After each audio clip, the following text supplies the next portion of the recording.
На этой неделе, в четверг, президент России Владимир Путин провел заседание Наблюдательного совета автономной некоммерческой организации Агентства стратегических инициатив по продвижению новых проектов. Сразу поясню, кроме поддержки молодых предпринимателей, это агентство занимается поиском и распространением лучших практик, то есть реализованных проектов в регионах, которые имеют значение для всей страны. В работе заседания по видеосвязи принял участие Раис Татарстана, президент «Моего сердца» Рустам Минниханов. Многие обратили внимание, как особенно значимо Владимир Путин предоставил ему слово. Татарстан занимает у нас традиционно самые высокие позиции по всем основным показателям. Рустам Нургалиевич, пожалуйста, вам слово. Владимир Путин, как вы увидели, подчеркнул, что Татарстан занимает высокие позиции по всем основным показателям развития региона. И это лично у меня вызывает гордость за республику и людей, которые здесь работают. Однако вернемся к заседанию Наблюдательного совета Агентства стратегических инициатив. Рустам Минниханов в своем выступлении сообщил, что Татарстан поделился 33 своими практиками, 10 из них уже реализуются в 14 регионах. В частности, он рассказал про диагностационный мониторинг состояния здоровья беременных, проект «Связь». Опыт республики по сопровождению здоровья беременных женщин уже внедрен в Ингушетии, в Ненецком автономном округе и стал одним из лучших на форуме «Сильные идеи для нового времени».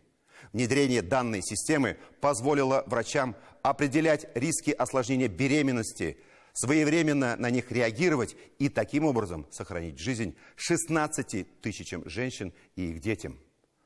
Раис Татарстана, президент «Моего сердца» Рустам Минниханов, подчеркнул, что проекты в системе здравоохранения республики, реализуемые, позволяют значительно улучшить показатели качества и продолжительности жизни. Отмечу, что все реализуемые в республике меры направлены на увеличение ожидаемой продолжительности жизни.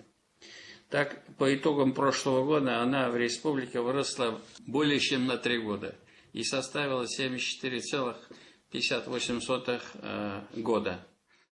На заседании Наблюдательного совета Рустам Минниханов также поделился опытом подготовки в Татарстане рабочих кадров, выделив Центр подготовки рабочих специальностей Алабуга Политех, где студентов учат реальные инженеры с заводов особой экономической зоны Алабуга, а также работу КАМАЗа с техническими колледжами, другие проекты по поддержке талантливой молодежи.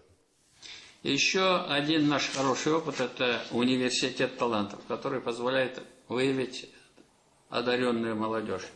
Вот итоги прошлого года: 237 школьников республики стали победителями и призерами всероссийских олимпиад. Мы на 3-й позиции.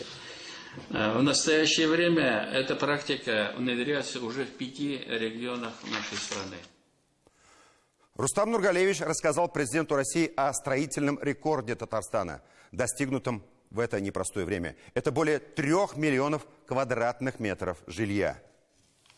Уважаемый Владимир Владимирович, по вашему поручению я возглавляю комиссию Госсовета по направлению строительства ЖКХ «Городская среда». От имени региона хотел бы поблагодарить вас за меры поддержки строительной отрасли. И, конечно же, это продление, в том числе и льготной ипотеки. Это позволило в республике ввести рекордный объем, более 3 миллионов квадратных метров, и мы будем наращивать. Президент России, комментируя выступление Рустама Минниханова, высоко оценил вклад Татарстана в развитие страны. Татарстан вносит серьезный очень вклад в развитие страны в целом, и в данном случае в строительную отрасль. Своими показателями поднимает и показатели в целом, но что особенно хотел подчеркнуть, что специалисты, выходцы из Татарстана добились, при, конечно,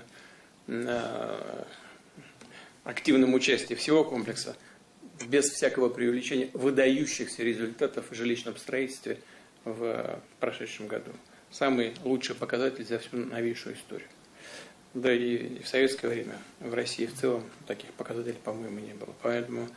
Поэтому хочу вас поблагодарить за это, за кадровую работу, за поставку кадров на федеральный уровень, которые решают общенациональные задачи, важнейшие общенациональные задачи вот таким образом. Мы сегодня уже говорили о необходимости работы с кадрами. Вот в этом смысле Татарстан показывает очень хороший